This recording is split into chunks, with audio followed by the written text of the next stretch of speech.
Assalamualaikum warahmatullahi wabarakatuh. Di sini kami dari kelompok 3, Praktikan Laboratorium Sistem Informasi Manajemen, akan mempresentasikan materi modul 2, yaitu Data Flow Diagram.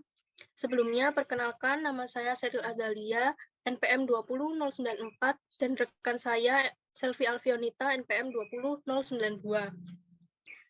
Nah, yang pertama yaitu konsep dasar sistem informasi.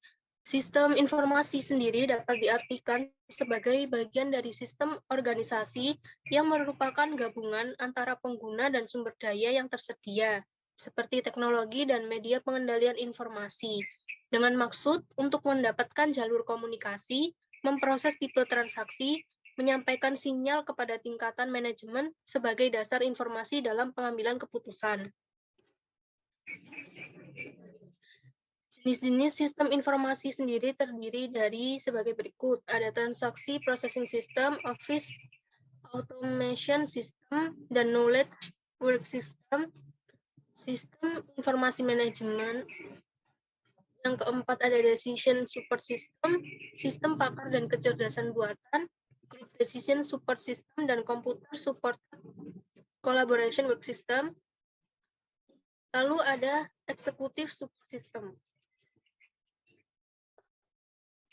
Fungsi utama yang diterapkan pada sistem informasi manajemen dalam suatu organisasi adalah yang pertama, sebagai salah satu instrumen dalam mempermudah pihak manajemen dalam melakukan fungsi manajemen yang terdiri dari planning, organizing, actuating, dan controlling.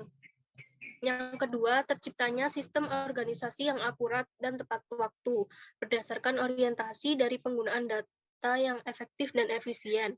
Lalu yang ketiga, membentuk suatu pola kreativitas dalam organisasi dengan berorientasi pada daya produktivitas dan penghematan biaya penggunaan sumber daya organisasi. Yang kelima, terbentuknya sistem kerja yang terkoordinasi dan terorganisasi sehingga dapat membentuk karakter sumber daya manusia yang memiliki kualitas. Ini ada tujuan dan peran sistem informasi manajemen.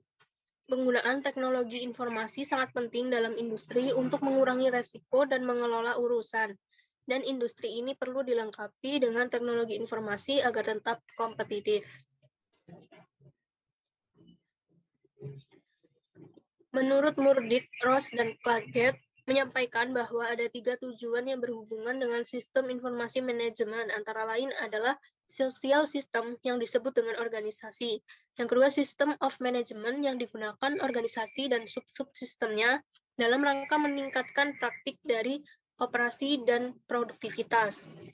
Yang ketiga, manajemen information system merupakan proses manajemen pada organisasi yang berfungsi sebagai penyelenggaraan informasi yang memiliki nilai-nilai integritas dalam pengambilan keputusan. Yang kedua, ada Power Designer. Power Designer merupakan suatu tools berupa software untuk mendesain sistem dan rancangan Entity Relationship Diagram atau IRD yang dikembangkan oleh CBase. Nah, Power Designer adalah sebuah aplikasi atau tools yang berfungsi untuk mengelola, merencanakan suatu strategi atau transformasi bisnis yang begitu kompleks. Secara umum, kegunaan dari Power Designer ini adalah untuk digunakan sebagai, pertama, mendokumentasikan dan langsung dibagikan sebagai strategi, persyaratan, proses data dengan seluruh organisasi. Yang kedua, membuat dan mempertahankan koneksi. Yang ketiga, memenuhi persyaratan peraturan dengan memastikan keterlacakan proses dan garis keturunan data. Beberapa model dalam Power Designer yang dapat digunakan antara lain ada model persyaratan, ada proses model bisnis, model data konseptual, physical data model atau PDM, model data logis atau logical data model, model likuiditas informasi, object-oriented model, XML model, dan model bebas. Selanjutnya ada data flow diagram atau DFD. Data flow diagram adalah diagram yang digunakan untuk memodelkan sistem secara logik, seperti halnya bagan alur dokumen, diagram alir data pun dapat digunakan baik pada tahap analisis maupun tahap desain. DFD sendiri pertama kali penggunaannya dipopulerkan oleh Larry Constantine dan Ed Jordan pada akhir 1970-an dalam bukunya yang bertajuk Struktur Analysis and Design Technique.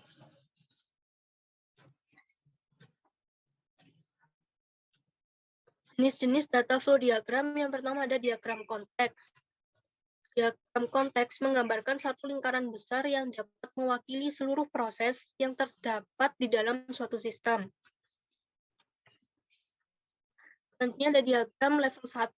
Diagram level 1 ini adalah tahapan lebih lanjut dari diagram level 0 atau diagram konteks, di mana semua proses yang ada pada diagram konteks ini akan dirinci dengan lengkap sehingga lebih detail. Ketiga ada diagram level 2. Diagram level 2 yaitu diagram aliran data yang merupakan rincian proses dari diagram level 1. Yang bertugas untuk menguraikan apa saja proses-proses yang ada dalam lingkup sistem.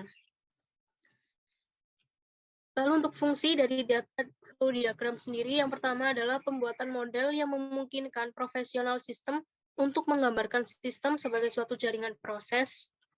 Yang kedua, DFD ini adalah salah satu alat pembuatan model yang sering digunakan. Dengan kata lain, DFD adalah alat model yang memberikan penekanan hanya pada fungsi sistem. DFD merupakan alat perancangan sistem yang berorientasi pada alur data dengan konsep dekomposisi. Dapat digunakan untuk penggambaran analisa maupun perancangan sistem yang mudah dikomunikasikan. Aturan dalam pembuatan data flow diagram, diantaranya yaitu jumlah input dan output. Yang kedua ada hubungan data store. Yang ketiga data store yang harus diproses dan posisi proses. Simbol-simbol DFD terdiri dari 4 simbol yaitu terminator, proses, data store, dan alur data. Untuk entitas luar atau terminator disimbolkan dengan persegi panjang atau balok. Sedangkan untuk proses disimbolkan dengan simbol lingkaran. Lalu untuk aliran data disimbolkan dengan anak panah. Aliran data sendiri berfungsi untuk menerangkan aliran data atau informasi dari simbol satu ke simbol lainnya. Yang keempat ada data store. Data store atau data source merupakan simbol yang ada kaitannya dengan penyimpanan seperti file atau database.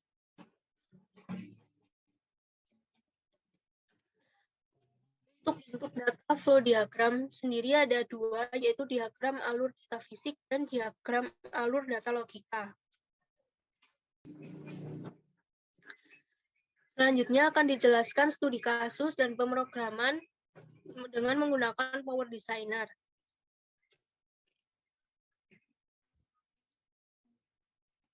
Kemudian studi kasus dari kelompok kami itu sebuah hotel menggunakan sistem manual dalam mengatur sistem penyewaan kamar dari customer, sehingga manajer hotel tersebut ingin membuat suatu web yang digunakan untuk mengatur sistem hotel. Sebelum membuat suatu web tersebut, diharuskan untuk membuat DFD terlebih dahulu. Selanjutnya, kita akan membuat diagram konteks terlebih dahulu. Di sini ada entitas tamu, kemudian entitas hotel, kemudian kamar, karyawan, dan nota. Kemudian di tengah-tengah ini diberi proses. Selanjutnya membuat flow dari entitas ke sistem.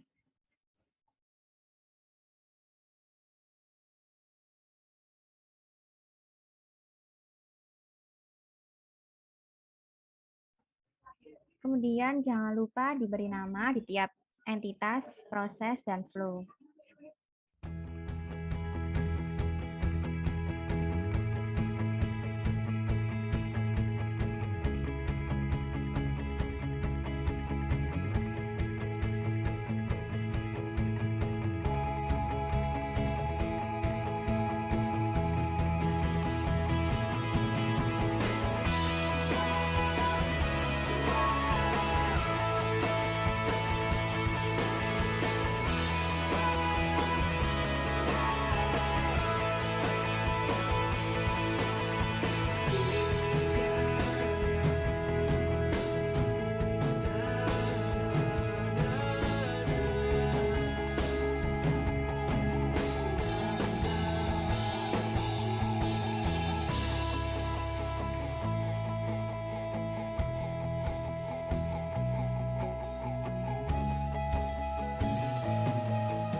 Untuk diagram konteksnya sudah jadi seperti ini, kemudian lanjut ke diagram level 0.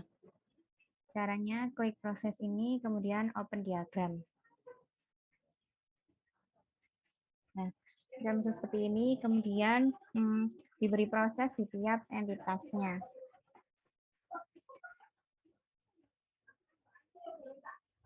Kemudian diberi data store di setiap proses.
Nah, untuk diagram level 0 sudah seperti ini. Selanjutnya, untuk diagram level 1 itu cukup dari 2 entitas dan 1 proses, kemudian 2 entitas dan 1 proses. Sekian dari kelompok 3, kurang lebihnya kami mohon maaf. Wassalamualaikum warahmatullahi wabarakatuh.